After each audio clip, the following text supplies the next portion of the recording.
हम मोदी जी के हितैषी हैं, इस मामले में हितैषी हैं कि हम सोचते हैं कि कल इसका क्या होगा। जब ये यमराज के दरबार में जाकर के खड़ा होगा और इससे पूछा जाएगा कि तेरे हाथ में अवसर था, तू चाहता तो गौ रक्षा कर सकता था, तूने नहीं किया, तो क्या जवाब देगा? आप हिंदू हो, आपके हाथ में शक्ति है और शक्ति होने पर भी आप गौ नहीं रोक रहे हो, तो आपको कैसे वहाँ जगह मिलेगी? प्रताड़ना ही तो मिलने वाली है। महाभारत के युद्ध में जो भीष्म थे वो महारथी थे, उनके सामने शिखंडी को खड़ा किया गया था क्योंकि कोई उनका सामना करने के लिए तैयार नहीं है, तो शिखंडी, क्योंकि शिखंडी के सामने वो ज़्यादा बोलेंगे नहीं।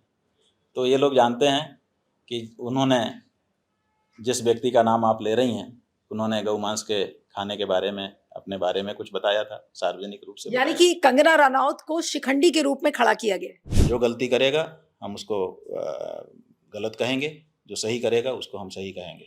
हम न्याय के हैं, हम किसी भी गोलबंदी वाली विचारधारा के नहीं हैं कि हमारी गोल में आ जाओ तो तुम जैसे भी हो सब अच्छे हो गए और हमारी गोल से बाहर रहो तो तुम बहुत बुरे हो। राहुल गांधी ने भाषण किया वहाँ पर संसद में और पूरे देश में प्रचार कर दिया गया कि हिंदू को हिंसक कह रहा है, हिंदू को हिंसक कह रहा है, जबकि वो भाजपा के हिंदुओं को हिंसक कह रहा था, सब हिंदू को तो कह नहीं रहा था। तो हमने पूरा उसका प्रवचन निकाल करके देखा, 2-3 बार देखा और हमको लगा कि नहीं, ये तो ऐसा नहीं कह रहा है। भाई बीजेपी का हिंदुइज्म ये है कि हिंदू हिंदू कहो और हिंदुओं को बरगला के हिंदुओं का वोट लो, हिंदू धर्म से कोई लेना देना नहीं। नमस्कार, स्वागत है आपका न्यूज लॉन्चर पर। मैं हूं नीलू व्यास। ज्योतिर्पीठ के शंकराचार्य जी स्वामी अविमुक्तेश्वरानंद अभी न्यूज हेडलाइंस में काफी थे और उनके कुछ बयान सामने आए जो कि काफी वायरल हुए। उसमें वो अनंत अंबानी के शादी में वो दिखे, उसके बाद वो उद्धव ठाकरे के घर पर गए थे, वहां पर उन्होंने पूजा की और उसके बाद जो उन्होंने बयान दिया कि उद्धव ठाकरे विश्वासघात के शिकार हुए थे और उसको हिंदू धर्म से जोड़कर उन्होंने जो बातें कही, ऐसा लग रहा था कि वो बातें बीजेपी की ट्रोल आर्मी, बीजेपी के जो समर्थक हैं, उनको ये बातें नहीं पची और वो तिलमिला उठे। और तिलमिलाने के बाद संत समाज ही पूरा ऐसा लग रहा था कि बट गया, क्योंकि संत समाज के लोगों ने उनके बारे में उल्टे सीधे बयान शुरू किए। यहाँ तक कि जो बॉलीवुड की कंगना रनावत हैं, जो अब मांडी से लोकसभा सांसद हैं, उन्होंने भी ऊंची नीची टिप्पणी शंकराचार्य जी के बारे में कही। तो आखिर क्या हो रहा है इस समय और स्वामी अविमुक्तेश्वरानंद के खिलाफ जो आवाजें उठ रही हैं वो क्यों उठ रही हैं, आज इसको समझने की कोशिश करेंगे। इस समय हमारे साथ स्वामी अविमुक्तेश्वरानंद जी हैं जो कि इस समय दिल्ली में है। स्वामी जी, आपका बहुत बहुत स्वागत है न्यूज लॉन्चर पर। Thank you so much for joining. और स्वामी जी, आप पिछले दिनों काफी सुर्खियों में रहे, कुछ अपने बयानों की वजह से, कुछ ये भी कारण था कि आप अनंत अंबानी की शादी में गए थे, वहां पर प्रधानमंत्री नरेंद्र मोदी को आपने आशीर्वाद दिया। लेकिन जो आपके बारे में जो छवि बन रही है कि आप बीजेपी के खिलाफ हैं, ऐसी छवि बन रही है। आप हमेशा हिंदू धर्म की बातें करते हैं, हिंदू धर्म के को कैसे नैतिकता से उसमें विश्वास रखा जाए, आप उसकी बातें करते हैं, लेकिन लोग आपकी छवि को इस तरह से लेते हैं कि आप मोदी जी के विरोधी हैं, आप बीजेपी के विरोधी हैं और आप हिंदू धर्म के विरोधी हैं, जिस तरीके की आवाजें अब सुनने में मिल रही हैं। देखिए, छवियां तो गढ़ी जाती, सच्चाई कुछ और ही होती है। तो किसी भी व्यक्ति की छवि को आप जैसा गढ़ना चाहें वैसा गढ़ देते हैं। अब हम कुछ नहीं बोल रहे हैं तब भी बनाने वाले बना दे रहे हैं कि बजट के बारे में हमने बोला। बनाने वाले, जैसे अभी पूर्णिमा को हमारा क्षौर हुआ तो एपिसोड बन गया कि साहब मोदी जी को श्राप दे करके इन्होंने अपना बाल मुड़वा लिए। अब ये तो छवि है। आपके शेव करने के बाद जब आपने शेव किया, हाँ बताइए, उसके लिए भी एपिसोड बना दे रहा है, तो इससे तो हम क्या कहें। लेकिन मैं आपसे आपने क्योंकि खुद इस बात को कहा, मुझे पहले अजीब लग रहा था पूछने में, क्योंकि अब आपने खुद कहा कि आपने अपनी दाढ़ी बनवा ली, तो उसका कारण क्या था? क्योंकि मैंने पिछला जब इंटरव्यू किया था तो आपकी दाढ़ी थी आपके चेहरे पे, तो क्या कुछ खास वजह से आपने दाढ़ी मुंडवाई? क्या क्या कारण? ये एकदम सही है, खास वजह तो अब मीडिया में आ चुकी है, वही समझ लिया जाए। लेकिन सच्चाई ये है कि हम लोगों का नियम होता है, मासी मासी गृहस्थस्य पक्षे पक्षे च यज्विनाम ऋतवंते मस्करीणाम यथेच्छम ब्रह्मचारिणाम। क्षौर करने का हमारे यहाँ नियम है। क्षौर माने सेविंग करने का, बाल कटवाने का, मुंडवाने का हमारे यहाँ नियम है। मासी मासी गृहस्थ से, जो धार्मिक गृहस्थ होता है उसको हर महीने क्षौर कराने के लिए आदेश है। पक्षे पक्षे च यज्विनाम, जो यज्ञ करने वाले ब्राह्मण हैं उनको एक पक्ष में एक बार अनुमति है कि वो क्षौर करा सकें। इसी तरह से ऋतु बनते मस्करी नाम, मस्करी माने सन्यासी होता है, तो उसको ऋतु के अंत में माने हर 2 महीने में एक बार जब ऋतु बदलती है तब उसको क्षौर कराना होता है। तो हर दूसरे पूर्णिमा को हम लोग क्षौर कराते हैं। तो दूसरी पूर्णिमा तक रहता है, दूसरी पूर्णिमा आती है तो क्षौर हो जाता है, इसमें कोई विशेषता नहीं है। और देखिए उसको आपका शेविंग से आपको जोड़ दिया गया कि देखिए ये सब बोलकर और कुछ वैसा व्रत लिया है आपने। ये बात है, तो ऐसा कुछ नहीं है।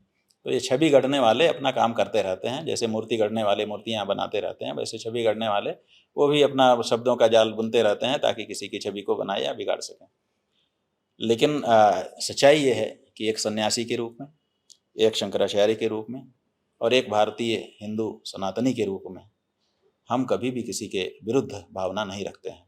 सबके कल्याण की बात सोचते हैं। सर्वे भवन्तु सुखिनः सन्तु सर्वे निरामयाः सर्वे भद्राणि पश्यन्तु मा कश्चित् दुःख भाग् भवेत्। ये हमारी शाश्वत भावना है और हम अपने आप को उसी भावना से जोड़ करके रखते हैं। मैं राजनीति के बारे में स्वामी जी बाद में बात करूंगी, लेकिन आपके ही संत समाज से लोग आपका विरोध कर रहे हैं। जैसे कि गोविंदानंद सरस्वती हैं, अचानक से प्रकट हुए और उन्होंने आपके बारे में ये कहा कि स्वामी अविमुक्तेश्वर आनंद एक फर्जी बाबा हैं।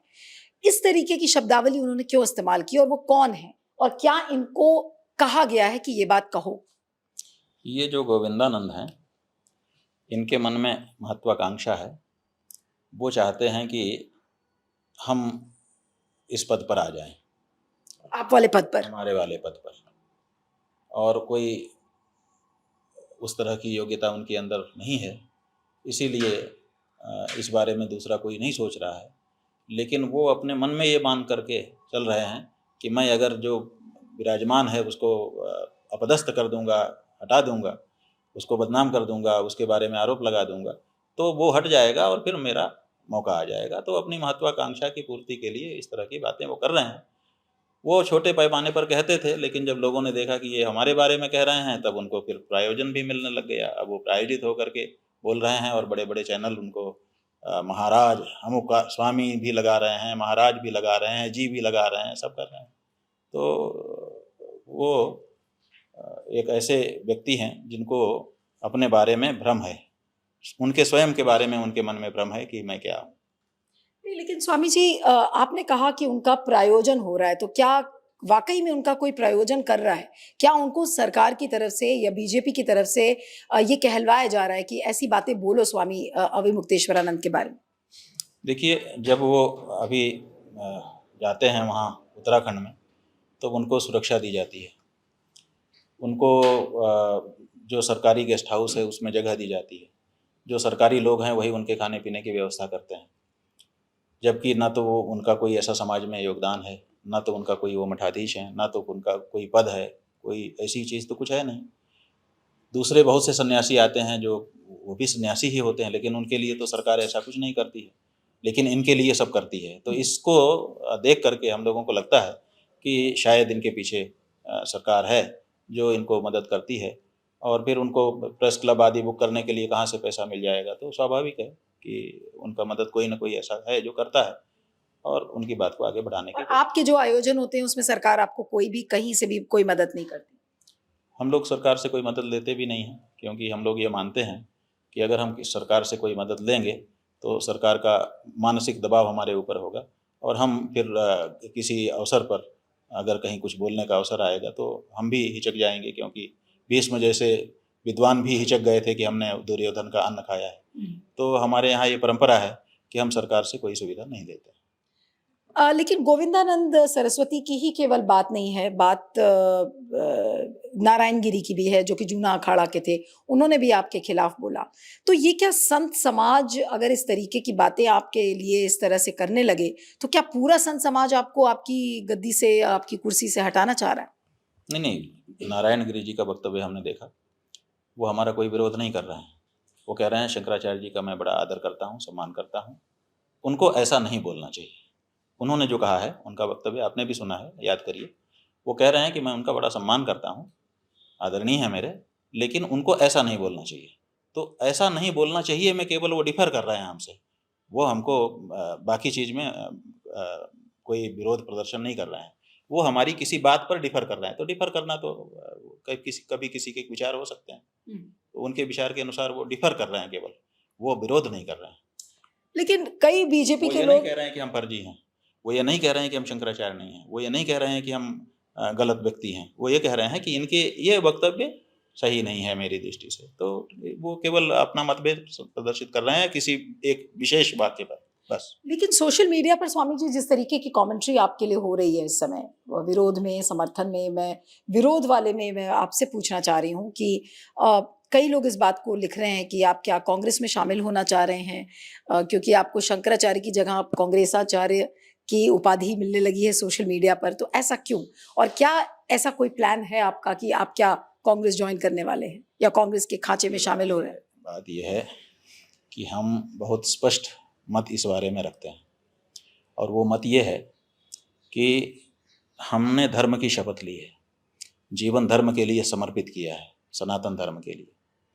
अब जब एक शपथ हमने पहले ही ली है, तो अब हम दूसरी शपथ कि हम धर्मनिरपेक्ष होंगे नहीं ले सकते, क्योंकि किसी भी पार्टी में आप जाएंगे, आप कांग्रेस की बात मत करिए, अगर भाजपा में भी कोई जाता है तो भाजपा भी चुनाव आयोग में जाकर के देख लीजिए, शपथ पत्र पूर्वक कह चुकी है कि हम धर्मनिरपेक्ष होंगे।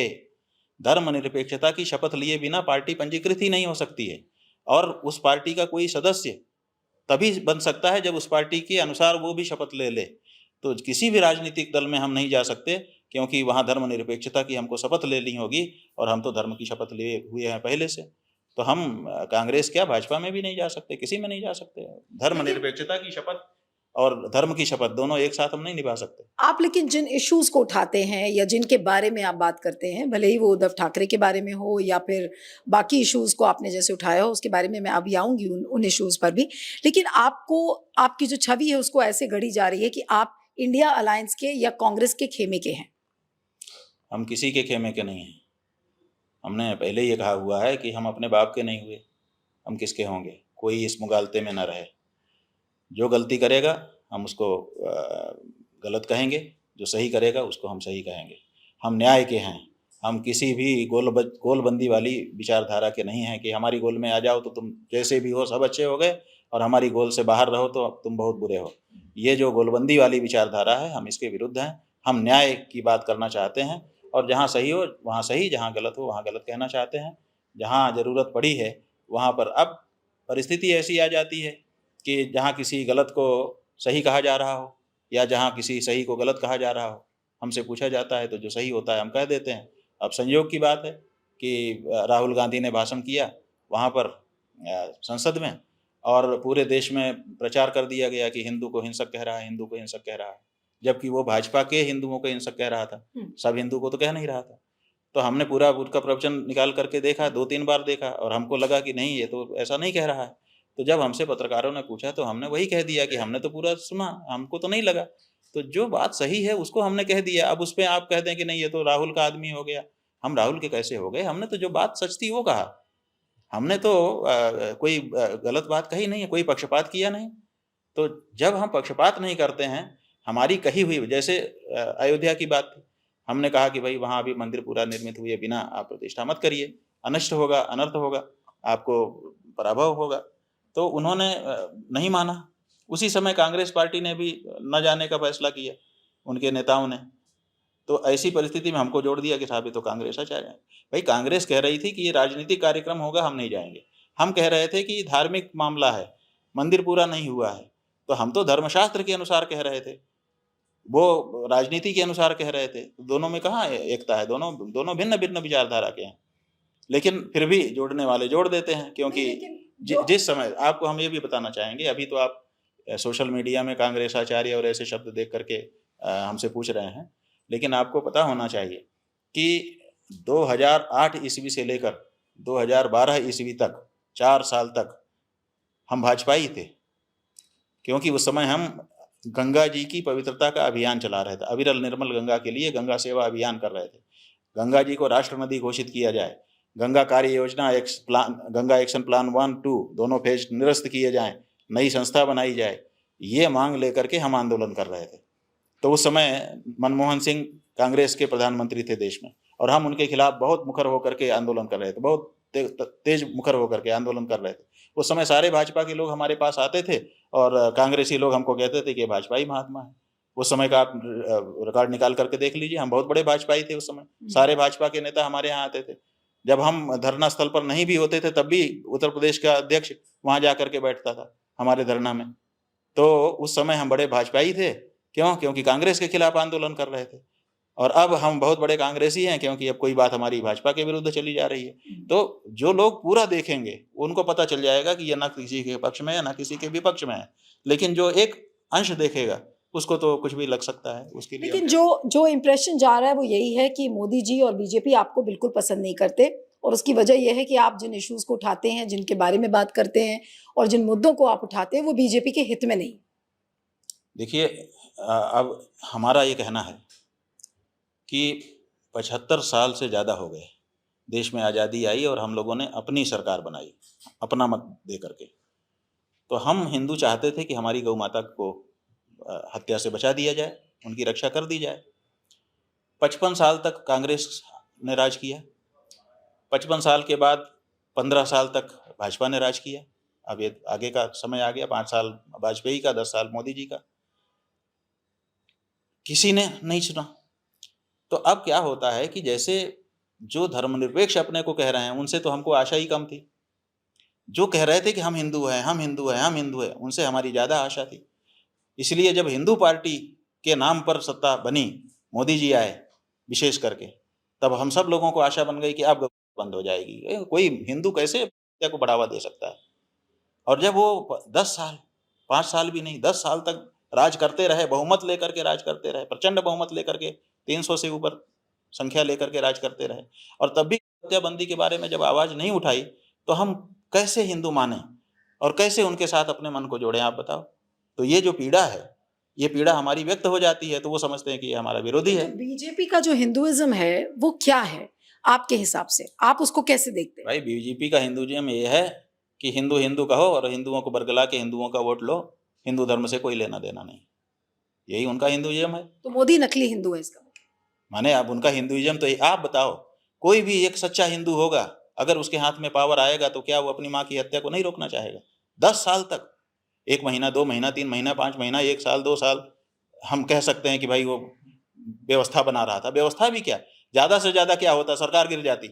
लेकिन देश भर का हिंदू मानता तो कि गौ रोकते समय इसकी सरकार गिरी है, फिर से वोट दे करके बना देता।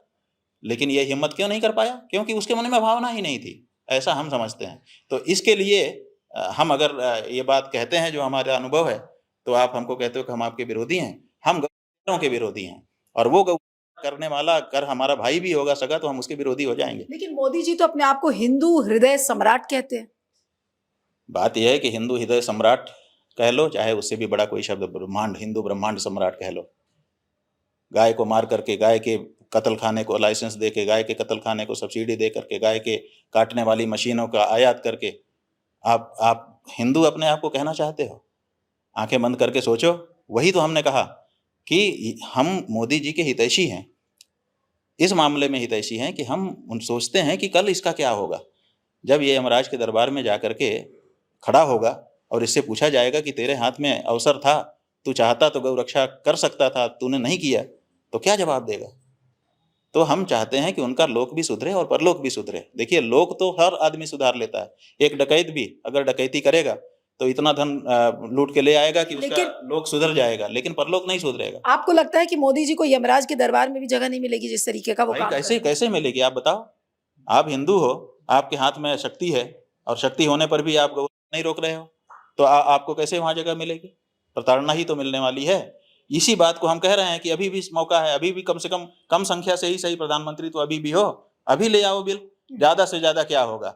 ज्यादा से ज्यादा तुम्हारे साथी तुमसे छटक करके अलग हो जाएंगे, ज्यादा से ज्यादा तुम्हारी सरकार गिर जाएगी। तो तुम भाषण देना जैसे अटल बिहारी ने कहा था कि हम तो गौ रोकने के लिए गिरे हैं। इसी देश की हिंदू जनता, हम खुद अगर वोट न दे दे तुमको तो कहो, लेकिन ये क्यों नहीं करते हो? और ये करोगे नहीं और कहोगे कि जैसा हम चाहें तुम गाय रहो और हम तुम्हारा समर्थन करते रहें। ये नहीं हो सकता हमसे, और ये किसी भी हिंदू से नहीं होना चाहिए। लेकिन हमने मुहिम चला दी है और आगे इसको अभी बढ़ा रहे हैं, अभी गौ संसद करने जा रहे हैं। हम संकल्प कराएंगे भारत के लोगों को, हिंदुओं को, कि हम गौ पार्टी, कसाई पार्टी को वोट नहीं देंगे। तो आप कह रहे हैं कि बीजेपी एक गौ पार्टी है। सिद्ध हो चुका है, सिद्ध हो चुका है। केवल बीजेपी नहीं, यहाँ थोड़ा सा मौका होने पर भी गौ को नहीं रोका, वो सब गौरी पार्टी ही है हमारी नज़र में। स्वामी जी, अभी आपने हाल में जो केदारनाथ सोना घोटाले का उल्लेख किया था, ये बात पिछले साल भी आई थी, काफ़ी रिपोर्ट हुई, लेकिन इसको लेकर मेन स्ट्रीम मीडिया चुप है और कोई भी व्यक्ति सरकार की तरफ से, चाहे वो राज्य सरकार हो चाहे केंद्र सरकार हो, उसकी तरफ से कोई बात करने के लिए तैयार नहीं है और जांच इसकी होगी या नहीं होगी इसको लेकर भी कोई पहल अभी नहीं हुई है। उसका कारण आपको क्या लगता है? देखिए, जो घटनाएं होती हैं उन घटनाओं से ही उनके पीछे के परिस्थितियों का अनुमान हमको करना पड़ता है। जिस तरह से लोगों के मन में अविश्वास आया है और उसको लोगों ने अभिव्यक्त भी किया है कि हमको अविश्वास है, हमको अविश्वास है, उसके बाद भी जांच ना कराना, ये दर्शाता है कि इसमें बड़े बड़े लोग मिले हुए हैं और निश्चित रूप से बड़ा घोटाला है और इसीलिए इसके बारे में बात दबाने की कोशिश की जा रही है और नहीं इसको पकड़ा जा रहा है। केदारनाथ मंदिर समिति के अध्यक्ष हैं, वो भी कुछ चू भी नहीं कर रहे हैं, पुष्कर सिंह धामी भी चू नहीं कर रहे हैं, केंद्र सरकार भी चुप है और दिल्ली में एक दूसरा केदारनाथ मंदिर बनाने की कवायद चल रही है। तो अब ऐसे में क्या कहेंगे, जिम्मेदारी किसकी बनती है और अकाउंटेबिलिटी इसमें कैसे फिक्स होगी? देखिए, जो केदारनाथ मंदिर समिति है, बद्रीनाथ केदारनाथ मंदिर समिति, हालांकि वो आज़ादी के पहले से ही ईस्वी सन 1939 में बन गई, लेकिन आज़ादी के बाद से वो हमारी सरकारों के द्वारा संचालित हो रही है। पहले उत्तर प्रदेश सरकार करती थी, फिर जब उत्तराखंड उत्तर प्रदेश से अलग हो गया, अब उत्तराखंड की सरकार उस कमेटी का निर्माण करती है, अपने ढंग से करती है, अपने लोगों को बैठाती है। तो जब आपको कमेटी भंग करना होता है तब आप कमेटी भंग कर देते हो, जब आपको कमेटी गठित करना होता है आप कमेटी गठित कर देते हो, जिसको आपको अध्यक्ष बनाना होता है केवल एक बैठक करके अपने मन से आप बना देते हो, जिसको सदस्य बनाना होता है आप मनोनीत करके सदस्य बना देते हो। तो जो ये काम करता है वही ना जिम्मेदार होगा।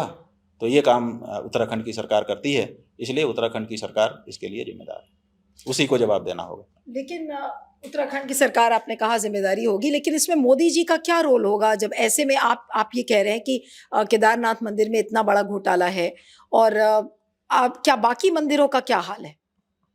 देखिए, अब लोग बता रहे हैं कि जिस व्यक्ति का नाम लिया जा रहा है, जो बम्बई का एक हीरा कारोबारी है, वो आकर के सोना लगा रहा है। उस जिस व्यक्ति ने केदारनाथ में सोना लगाया है, जिसके बारे में ये सब चर्चा हो रही है, उसी व्यक्ति ने काशी के काशी विश्वनाथ मंदिर के गर्भगृह में भी सोना उन्हीं समय में लगभग वैसा ही जड़ दिया है, वैसी ही डिजाइन भी है, वैसे ही सब कुछ है। उसी ने और भी देश के बड़े बड़े कुछ और मंदिर हैं, उनमें भी ये काम किया है। तो और वहाँ के लोग भी ये शंका जता रहे हैं, सब हमसे बता रहे हैं कि हमने भी ये प्रकरण आने के बाद वहाँ जा करके देखा और वहाँ पर भी कुछ ऐसी शंका हमको लग रही है। तो इसका मतलब है कि बड़े पैमाने पर इस तरह की धांधली की गई है और टैक्स बचाने का इसमें खेल खेला गया है, ऐसा भी कुछ लोग कह रहे हैं। कुछ लोग कह रहे हैं कि कमेटी और दूसरे लोग मिल गए हैं और मिल करके कुछ घोटाला हुआ है, लेकिन अभी कुछ भी हम कहने की स्थिति में नहीं हैं। हम तो अभी यही कह रहे हैं कि इस पे जांच हो जानी चाहिए। लेकिन केदारनाथ के अलावा और भी कितने मंदिर हैं, क्या गारंटी है कि उन मंदिरों में भी इस तरीके का घोटाला नहीं हो रहा है? और इसकी अगर जांच नहीं होगी तो क्या एक ऑल इंडिया लेवल पर इसकी जांच की जरूरत है कि बाकी जो मंदिर हैं वहां पे क्या हो रहा है? नहीं, हम यही कह रहे हैं कि जैसे केदारनाथ का अगर ये मामला था, तब तो केदारनाथ तो उत्तराखंड का जो मुख्यमंत्री है सीधे वही जिम्मेदार था और उसको दायित्व आ रहा था। अब लोग बता रहे हैं कि और अनेक मंदिर हैं, अनेक प्रदेशों में हैं, जिनमें इसी व्यक्ति ने सोना लगाया है, ऐसे ही जा करके सोना मढ़ा है। तो अब कई प्रदेशों में जब है तो इसका मतलब है कि अब केंद्रीय जिम्मेदारी बन जाती है कि केंद्र की सरकार इसमें पहल करे और जांच कराए कि कहाँ कहाँ उसने सोना लगाया और सच में सोना है कि नहीं है, क्या घोटाला और दूसरी जगह भी तो नहीं हुआ है। तो अब केंद्र सरकार की ये जिम्मेदारी बन जाती है, क्योंकि कई प्रदेशों में इस तरह की बात सुनाई दे रही है। लेकिन स्वामी जी की कितना बड़ा खुलासा होगा अगर मंदिर और धर्म के आड़ में इतना बड़ा भ्रष्टाचार अगर हो रहा है देशव्यापी लेवल पर और एक नहीं कई मंदिरों में इस तरीके से हो रहा है, तो किस आधार पर बीजेपी अपने आप को हिंदुओं की पार्टी कहेगी और भगवान को क्या मुंह दिखाएगी बीजेपी और मोदी जी और अमित शाह सब लोग? देखिए, भगवान को मुंह दिखाने की तो कोई बात नहीं है। जो भगवान से ठगी कर रहा है वो क्या भगवान को मुंह दिखाने में उसको संकोच कैसा है? यानी कि मोदी जी भगवान से ठगी कर रहे माने हैं। मोदी जी कर रहे हैं कि नहीं कर रहे हैं, यही तो हमारा कहना है कि मोदी जी पे आक्षेप न चला जाए। इसके लिए मोदी जी को कम से कम पहल करके जांच करा देनी चाहिए। अगर उनके मातहत उनके पार्टी के लोग अगर इस तरह का कोई काम कर रहे हैं जिसके छींटे उनके पे ऊपर भी कल को लग जाएं, तो क्यों नहीं उनको चाहिए कि जांच करा करके स्पष्टता कर दें और जो गलत हो उसको निकाल के बाहर कर दें। लेकिन क्यों लेकिन मोदी जी ने वो अपनी नहीं कर आंखें रहे हैं। आंखें क्यों बंद कर रखी वो उन्होंने? नहीं कर रहे हैं तो इससे किसको फायदा होगा, किसको घाटा होगा? ये तो विचार करने की आवश्यकता है ना। वो सोचते हैं कि ये मामला हम दबा ले जाएंगे, इसीलिए वो नहीं बोलते हैं कि ये सब तो हमारे लोग हैं, मैनेज कर लेंगे, मीडिया मैनेज हो जाएगा, लोग मैनेज हो जाएंगे, ये उनका तरीका है। तो उस तरीके के कारण वो चुप हैं कि हमको बोलने की ज़रूरत नहीं, हमारे लोग लगे हैं, मैनेज कर लेंगे। उनके लोग लगे होंगे, वो कह भी रहे होंगे कि आप चिंता मत करिए, हम लोग मैनेज कर लेंगे। मैनेजमेंट वाला उनका स्वभाव है। आपने कभी कोशिश की मोदी जी से मिल के बात करने की इन इश्यूज के ऊपर, चाहे वो गौ का मामला हो, चाहे फिर केदारनाथ मंदिर का मामला हो, आपने कोशिश की कभी उनसे मिलने के लिए, मोदी अमित हमने शाह 2 से? बार उनको पत्र लिखा। एक बार गंगा जी के मामले में हम बात करना चाहते थे, क्योंकि गंगा जी की अविरल निर्मल धारा के बारे में, जब वो पहली बार प्रधानमंत्री बने थे। और उसके बाद अब लगभग ये जो चुनाव हुआ, इस चुनाव के ठीक पहले कि हम उनसे मिलें और गौ माता के बारे में उनको चर्चा करें कि ये गौ वाला मामला हमारे हृदय के बहुत पीड़ाजनक है, इस बारे में आप कुछ करिए। लेकिन उन्होंने समय ही नहीं दिया, तो हम क्या कर सकते हैं? आपको समय क्यों नहीं दिया उन्होंने? आपको क्यों लगता है कि समय आपको क्यों नहीं मिला? अब बात ये है कि ये पूछने के लिए भी हमारे पास कोई रास्ता नहीं है कि हम पूछ लें कि समय क्यों नहीं दे रहे हो। समय तो कम से कम दो, भले मत मानो, लेकिन ये पूछने का भी तो कोई ज़रिया नहीं है ना, हम कैसे पूछें? आपकी ऐसा लगता है कि कोई भी बात या कोई भी मुद्दा जो आप उठाते हैं वो मोदी जी या बीजेपी कोई भी सुनना नहीं चाहते हैं, और सुनने के बजाय उन्होंने आपको टाइम भी नहीं दिया, और उसके अलावा वो कंगना रनौत जैसे प्यादों को खड़ा कर दिया जाता है आपका विरोध करने के लिए। वो ये कहती हैं कि अरे राजनीति में तो सब कुछ ये चलता है, राजनीतिज्ञ राजनीति नहीं करेगा तो गोलगप्पे बेचेगा। आपके लिए उन्होंने ये कहा कि शंकराचार्य जी बहुत ओछी और हल्की बातें करते हैं। क्या कहेंगे? अब वो सांसद है, और ठीक है बॉलीवुड एक्टर हैं, लेकिन अब उससे ज्यादा बड़ी जिम्मेदारी उनके सिर पर है, और वो सांसद हैं लोकसभा कंस्टिट्यूएंसी के, और इस तरीके की बातें करना आपके बारे में क्या कहेंगे? देखिए, महाभारत के युद्ध में जो भीष्म थे, वो महारथी थे। उनके सामने शिखंडी को खड़ा किया गया था, क्योंकि कोई उनका सामना करने के लिए तैयार नहीं है, तो शिखंडी, क्योंकि शिखंडी के सामने वो ज़्यादा बोलेंगे नहीं। तो ये लोग जानते हैं कि उन्होंने, जिस व्यक्ति का नाम आप ले रही हैं, उन्होंने गौमांस के खाने के बारे में, अपने बारे में कुछ बताया था, सार्वजनिक रूप से यानी बताया। कि कंगना रनौत को शिखंडी के रूप में खड़ा किया गया। और दूसरे भी ऐसे कई वक्तव्य उन्होंने दिए जो भारतीय संस्कृति के अनुरूप नहीं थे। तो जो गौमांस खाता है या खाने की वकालत करता है, हम उसका मुंह देखने में भी पाप समझते हैं, उसके बारे में उसका नाम उच्चारण करना भी अच्छा नहीं हमको लगता है, इसलिए उनके बारे में हम कुछ नहीं कहना चाहते। लेकिन वो व्यक्ति ऐसा है, भले आप नाम न उच्चारण करें, लेकिन वो आपकी छवि को धूमिल कर रहा है, आपकी छवि को बर्बाद करने में लगा हुआ है।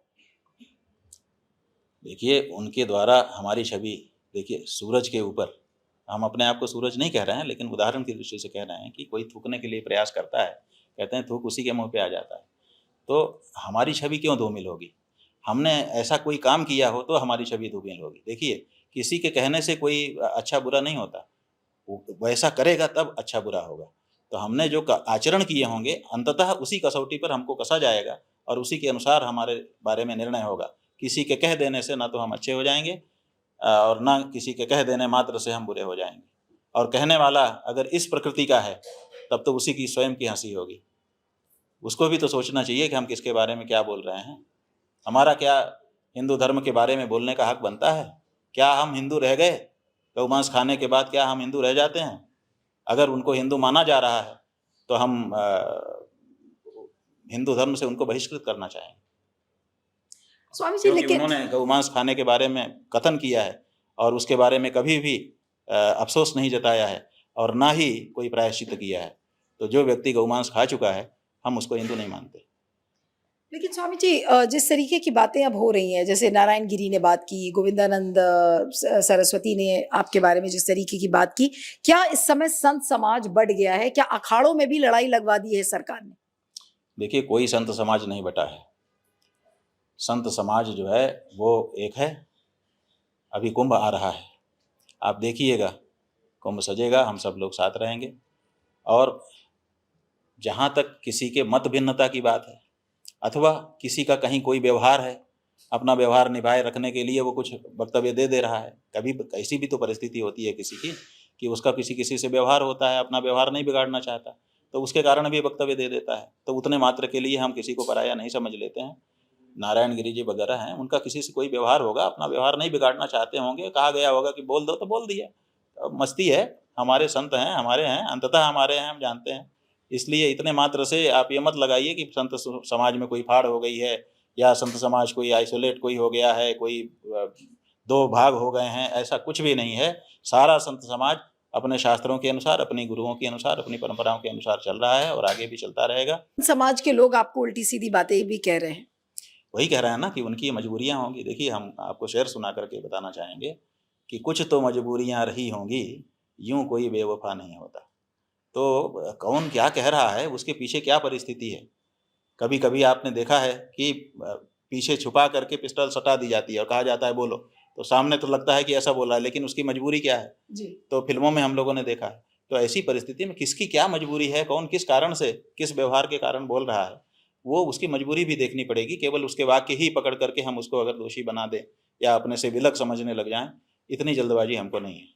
उद्धव ठाकरे की आपकी मुलाकात कैसी थी?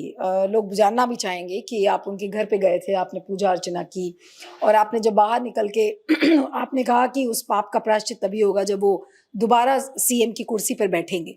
कैसा लगा उनके परिवार के साथ इंटरेक्शन और आपका क्या मानना है उनके बारे में? देखिए, हम जो अंबानी के यहाँ गए और उद्धव के यहाँ गए, तो हम गए नहीं, हमको बुलाया गया। जब अंबानी के यहाँ हमको बुलाया गया तो हमने पूछा कि भाई हमको क्यों बुलाया जा रहा है, हमारा अंबानी से सीधा कोई संबंध संपर्क नहीं है, तो हमको क्यों बुलाया जा रहा है। तो जो लोग उनकी तरफ से हमारे पास आए थे, उनके खास लोग थे, उन्होंने कहा कि महाराज, अनंत अंबानी ये कह रहे हैं कि जब अयोध्या का प्रकरण चल रहा था तो उस समय सारे साधु एक तरफ थे और ये व्यक्ति एक तरफ था और इसकी बातें कुछ सही लग रही थी, तो ऐसा हिम्मती साधु है, इनका आशीर्वाद हमको हमारे विवाह में मिलना चाहिए, इसलिए इनको जरूर बुलाओ। तो हम लोग इसीलिए आपके पास आए हैं, आपको बुलाना चाहते हैं। फिर हमने कहा भाई हम अकेले नहीं जाएंगे, चारों शंकराचार्यों को बुलाओ, चारों शंकराचार्य चलें, हम भी चलेंगे। तो उन्होंने चारों शंकराचार्यों को आमंत्रित किया। उनमें से दो लोगों के, एक तो उन्होंने कहा हम विवाह में जाने का हमारे यहाँ परंपरा नहीं है, दूसरे ने कहा कि हम विवाह के बाद आशीर्वाद के लिए जब आप आएंगे या आप बुलाएंगे तब आएंगे, अभी हम नहीं जा पाएंगे, हमारे कार्यक्रम है। और द्वारका के शंकराचार्य जी ने कहा कि हम आ सकते हैं, हमारा क्षेत्र है, और हमको बुला रहे थे तो हम गए। तो इस तरह से वहाँ हम पहुँचे। जब हम वहाँ गए तो वहाँ पर हमको लोग आए और उन्होंने कहा कि उद्धव ठाकरे अपने घर में आपका चरण रखवाना चाहते हैं। हम लोगों के यहाँ ये परंपरा है, ये माना जाता है कि सेवक सदन स्वामी आगमनु मंगल मूल अमंगल दमनु। सेवक के घर में अगर स्वामी आए तो उससे अमंगल नष्ट होते हैं और मंगल का उदय होता है। तो इसी दृष्टि से गुरुजनों को लोग अपने घर में बुलाते हैं और चरण पादुका की पूजा करते हैं। तो उन्होंने कहा कि हम बुलाना चाहते हैं, और फिर हम लोगों ने शुरू में मना कर दिया कि भाई अभी हम लोगों के पास कम समय है। उन्होंने कहा नहीं, थोड़ा किसी सब तरह से समय निकालिए। तो आग्रह किया गया, आग्रह किया तो फिर हम लोग गए और उन्होंने हमने पूजा नहीं की, उन्होंने चरण पादुकाओं की पूजा की, विधि विधान से की। 11 पंडित बुला करके रखे थे और पूरा काफ़ी समय लगाया, अच्छे से उन्होंने जो विधि विधान है उसके साथ पूजा की। और पूजा करने के बाद उन्होंने अपना हृदय खोल करके हमसे अपने दुख भी कहे। तो ये सब हमको अच्छा लगा, हमको लगा कि एक सज्जन व्यक्ति हैं। और उन्होंने कहा कि मैं राजनीति में तो था ही नहीं, मैं तो वाइल्ड फोटोग्राफी करता था और 40 वर्ष की मेरी उम्र हो गई तब तक मैंने राजनीति में कदम भी नहीं रखा, जबकि मेरा घर राजनीति वाला ही था, मैं नहीं आना चाहता था। लेकिन बाद में फिर पिताजी ने कहा कि एक म्यूनिसिपालिटी के चुनाव में कम से कम तुम हमारा सहयोग करो, फिर आया। और बाद में पिताजी बीमार हो गए, फिर उठ का जाना हो गया, तो हमको राजनीति में आना पड़ गया। अच्छे से उन्होंने बात की तो हमको अच्छा ही लगा, कोई खराब नहीं लगा। और जहाँ तक उनके बारे में हमने जो वक्तव्य दिए, हमने प्रेस को नहीं बुलाया था, प्रेस वहाँ बाहर थी। उन्होंने हमसे अनुरोध किया कि हम आपसे बात करना चाहते हैं, तो हमने कहा ठीक है, कर लीजिए। तो उन्होंने हमसे बात की। हम महाराष्ट्र में अष्टविनायक यात्रा में गए थे, बहुत सारे लोगों से हमारा मिलना जुलना हुआ था। लोग अपनी अपनी बात कहते हैं, तो लोगों ने हमसे इस बारे में भी कहा था कि उद्धव ठाकरे के साथ विश्वासघात हुआ। और जब हम वहाँ गए तो हमने उनसे भी इस बारे में पूछा, तो उन्होंने भी बताया कि हाँ, ये मेरे साथ हुआ। तो जब हम बाहर निकले और प्रेस वालों ने पूछा तो हमने वही बात कही जो हमको लगी भी थी और जो जनता ने भी कही थी और जो उन्होंने भी कही। यही बात है और क्या है। और ये सब लेकिन जो आपका वो बयान था जिसमें आपने कहा कि उनके पापों का प्रायश्चित तभी होगा जो उनके साथ हुआ है जब वो सीएम की कुर्सी पे बैठेंगे, तो उसको प्रायश्चित का नहीं, हमने ये कहा कि किसी को, देखिए हम सब का चाहे हम हो, चाहे आप हो, चाहे कोई हमारे साथ का व्यक्ति हो। हम सब का, एक मनुष्य का स्वभाव है कि जिसके साथ अन्याय होता है, हम लोग उसके साथ अपनी संवेदना जोड़ लेते हैं। कोई अगर गिर जाए तो सब लोग उसकी तरफ दौड़ के उसको उठाते हैं। तो जिसके साथ विश्वासघात हुआ है, उसके प्रति संवेदना का प्रकट हो जाना, ये मनुष्य स्वभाव है। तो हमारे भी मन में संवेदना हो गई कि भाई इनको फिर से उस जगह बैठा दिया जाए, उसके बाद जो होना हो। नहीं, आपने संवेदना व्यक्त की और लोगों ने सोचा कि आप उद्धव ठाकरे की वकालत कर रहे हैं। हाँ, वकालत में और संवेदना में अंतर है।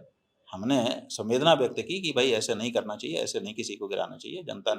जनता जनार्दन होती है, उसने बैठाया था, तो उनको उतने उनके टेन्योर तक बैठे रहना देना चाहिए था, बाद में जो होता। तो अब ये है कि आपने विश्वासघात करके उतार दिया, तो एक बार बैठ जाएँ तो ठीक हो जाएगा। ये हमने कहा और अभी भी हम वो कह रहे हैं। स्वामी जी, लेकिन आपको क्यों लगता है कि इतना आपके बारे में जो मिसकंसेप्शन है और इतनी उल्टी सीधी बातें जो भी हो रही है, मैं नाम यहाँ पर नहीं लूंगी क्योंकि हम लोग नाम के बारे में बात कर चुके हैं कि किसने किसने क्या चर्चा की है, लेकिन अब आपको एक खेमे में से जोड़ कर देखा जा रहा है कि आप या तो कांग्रेस के हैं या तो आप इंडिया अलायंस के हैं। क्या आपकी इंडिया अलायंस के किसी व्यक्ति से, क्या आप उसके संपर्क में हैं? कोई आपको किसी ने रीच आउट करने की कोशिश की? क्योंकि अब हर पॉलिटिकल पार्टी में ये चलन है, बीजेपी के बाबा हैं, ये कांग्रेस के बाबा हैं, ये कांग्रेस के सपोर्टर हैं। हर संत भी अपने आप को एक एक तरीके से खेमे में डालता है। आप किस खेमे में? देखिए, हमने पहले ही बता दिया कि किसी भी पार्टी में जाने के लिए धर्मनिरपेक्षता की शपथ जरूरी होती है। पार्टियां धर्मनिरपेक्ष हैं और हम धार्मिक हैं, प्योर धार्मिक हैं, धर्म के प्रति, अपने धर्म के प्रति आग्रह रखने वाले व्यक्ति हैं। तो हम किसी पार्टी से कभी नहीं जुड़ सकते और न जुड़े हुए हैं। कि भाजपा के भी किसी व्यक्ति ने हमसे कोई संपर्क कभी नहीं किया, और जो कांग्रेस और दूसरी पार्टियां हैं जो आजकल इंडिया अलायंस के अंतर्गत सब इकट्ठा हो गई हैं, उनमें से भी किसी भी पार्टी ने कभी हमसे इस बारे में कोई संपर्क नहीं किया। ना कभी किसी ने हमको सिखाया, ना हमको किसी ने पढ़ाया, ना कभी कोई अनुरोध किया, प्रार्थना की कि ऐसा बोलिए, ऐसा बोलिए। और कोई सिखाता पढ़ाता है तो हम उससे सिखाए पढ़ाने से बोलते नहीं हैं। हमको जो उचित लगता है वो हम बोलते हैं और आगे भी बोलते रहना चाहते हैं। आपको क्या लग रहा है कि सबसे गड़बड़ इस समय बीजेपी या मोदी जी से कहाँ पर हो रही है? देखिए, जन भावना, राजनीति वाला है ना, तो राजनीति वाले को जन भावना देखनी पड़ती है। हम तो नहीं जन भावना देख सकते, क्योंकि जनता की मांग भी हो तब भी हम तो जो उचित है वही हमको कहेंगे। लेकिन और आपको लगता है कि मोदी जी जन भावना की अनदेखी कर रहे हैं? राजनीति वाले को तो जन भावना देख के चलना पड़ता है, क्योंकि उसको तो हर व्यक्ति का वोट चाहिए। इसलिए वो लोग लोक लुभावन, लोक कल्याणकारी बातें करते हैं। तो अब एक समय था जब देश में मुस्लिम तुष्टीकरण से जनता परेशान हो गई थी। साफ साफ दिखाई देने लगा था कि पार्टी जो है वो झुक रही है एक पक्ष में, और उसका प्रचार भी किया गया तो और थोड़ा भावना बढ़ गई। उसी समय में मोदी जी ने जन भावना को पकड़ा। एक मुस्लिम व्यक्ति आए, वो टोपी पहना रहे थे सम्मान की दृष्टि से, तो उन्होंने मना कर दिया। उसको देख करके लोगों को लगा कि ये व्यक्ति सही है, देखो मना कर दे रहा है। तो जन भावना थी, उस जन भावना को उन्होंने पकड़ लिया था। फिर राम जन्मभूमि के मामले में लोगों की जन भावना थी, उसको भाजपा ने पकड़ लिया, तो वो आगे आ गए। तो जन भावना को आपको पकड़ना होगा। अब जन भावना जो है उसको अनदेखी अब करने लग गए। अब मोदी जी जन भावना को नहीं पकड़ पा रहे हैं, इसीलिए वो अब पीछे नीचे चले जा रहे हैं। किसी समय जन भावना को उन्होंने पकड़ लिया था और इसीलिए आगे बढ़ते चले जा रहे थे। आज परिस्थिति ये है कि वो पुराने नारों पर चल रहे हैं, अपना हिंदुत्व और दूसरे पर। आज लोगों की समस्या खाना पीना और रोजगार हो चुका है, तो अब इसको वो उतना महत्व नहीं दे रहे हैं। जबकि आज की समस्या ये है, अब जनभावना ये है कि भैया हमारा पेट तो पहले भरे, फिर बाद में हम नारा टेम्पो अब देखेंगे। देखिए, आज भी आपने रोटी, रोजगार, ये सब की बात की, फिर आपको एक विलेन के रूप में बीजेपी और मोदी जी देखेंगे? वो कोई किसी रूप में देखे, जो बात है वो तो हमको कहनी ही पड़ेगी। कौन क्या सोचेगा ये कह करके अगर हमारे गुरु लोग बोलते तो शास्त्र हमारे कसीदेकारी में बदल जाते, है ना, भाटों के चारणों के ग्रंथ हो जाते। लेकिन कई तो लेकिन साधु हमारे समाज भी इस बात को कहते हैं कि शंकराचार्य जी लोगों को राजनीतिक कमेंट्स नहीं देने चाहिए। ये राजनीतिक कमेंट्स, राजनीतिक कमेंट की बात नहीं है। आपने पूछा कि मोदी जी कहाँ चूक रहे हैं, क्यों उनकी सीटें कम हो रही? उनकी सीटें तो कम हो रही हैं ना, ये तो थर्मामीटर से नाप लिया गया ना कि अब तापमान कम हो रहा है। तो जब थर्मामीटर से नाप लिया गया और आप पूछ रही हैं, और ना पृष्ठः कस्यचित् ब्रूयात् न चान्यायेन पृच्छतः, हमारे यहाँ नियम है कि जब तक कोई पूछे ना तब तक मत बोलो, और अन्याय से कोई पूछे, दबाव दे के पूछे कि बोलना पड़ेगा तेरे को, तब भी मत बोलो। लेकिन अगर प्यार से कोई पूछता है तो उस बारे में हम लोग बोलते ही हैं। आपने पूछा कि मोदी जी से कहाँ चूक हो रही है, तो हम उसका जवाब दे रहे हैं कि मोदी जी पहले जनभावना को, जनता की नब्ज को पकड़ लेते थे, अब वो पकड़ने में कामयाब नहीं हो रहे हैं, क्योंकि अभी उनको पुराना दिमाग बना हुआ है कि वही, तो अब उनको जब परिस्थिति बदली है तो परिस्थिति के बदलने के अनुसार दिमाग बना के जनता की नब्ज पकड़नी चाहिए, वो नहीं पकड़ पा रहे हैं, यही फेलियर हो रहा है। ये हमने बताया। इसमें हमने क्या कौन सा इंडिया का पक्ष ले लिया और कौन सा एनडीए का विरोध कर दिया। एक आखिरी सवाल बस करूंगी, उसके बाद प्रोग्राम को खत्म करती हूँ कि आपके बारे में ये कहा जाता है कि आप क्रोधित बहुत होते हैं, बहुत नाराज होते हैं, कैमरे पे जब भी आप बोलते हैं तो आपकी भ्रुकुटियां लोगों को दिखती हैं, नाराज हमेशा क्यों रहते हैं स्वामी जी? अच्छा, इतनी देर से आप बात कर रही हो, कितनी बार नाराज हुए हम? नहीं, मैं अभी आप मेरे साथ नाराज नहीं हुए, लेकिन आपकी जो क्लिप्स वायरल होती हैं उसमें आप नाराज दिखते हैं। अगर हम नाराज, समस्या ये है कि वही क्लिप नाराज वायरल किया जाता है जिसमें हम नाराज हों। हम हंसते भी हैं, मुस्कुराते भी हैं, ठहाके भी लगाते हैं, उसको कोई वायरल करने वाला नहीं है चैनल। ये तो वो ऐसा कोई चैनल खोजिए तो वो भी वायरल हो जाए। आपके नहीं, लोग कहते हैं ना कि शंकराचार्यों की जो छवि होती है वो इतनी सीरियस होती है कि हंसना वसना बड़ी दूर की बात लगती है। नहीं नहीं, देखिए, जो भावनाएं हैं वो तो अभिव्यक्त होती रहती हैं और वो चेहरे से ही होती हैं। जहाँ जैसा प्रसंग होता है वैसा ही मुख की आकृति बनती है। अभिनेता जो लोग होते हैं वो भावना को दबा करके जैसी ज़रूरत होती है वैसा चेहरे पर आकार प्रकार ले आते हैं, लेकिन हम लोग तो अभिनेता हैं नहीं, इसलिए जिस समय जो भावना रहती है वो प्रकट होती है। प्रायः उन बातों को हमारे कैमरामैन कवर करते हैं जिसमें हमको गुस्सा आया रहता है, और वही जनता के सामने जाता है तो लोग समझते हैं कि ये गुस्से में रहते हैं। आपको मीडिया से सबसे बड़ी शिकायत क्या है? क्योंकि आप तो पब्लिक लाइफ में हैं, आपको दुनिया देखती है, लाखों करोड़ों लोग सुनते हैं। मीडिया से आपकी सबसे बड़ी शिकायत क्या है? देखिए, मीडिया से हमको शिकायत थी जब हमने बम्बई में बयान दिया। हमने कहा कि क्यों नहीं उठाते हो 228 किलो सोना। आप देखिए, हमारी वाक्य देखिए। लेकिन अब हम मीडिया को धन्यवाद कहना चाहेंगे आपके माध्यम से कि हमने कहा कि क्यों नहीं उठाते हो, और उसके बाद मीडिया ने उठा दिया। केदारनाथ का प्रकरण, सोने का प्रकरण तो उठा दिया, अब हम खुश हैं। चलिए, आपका बहुत बहुत शुक्रिया Swami ji, thank you so much.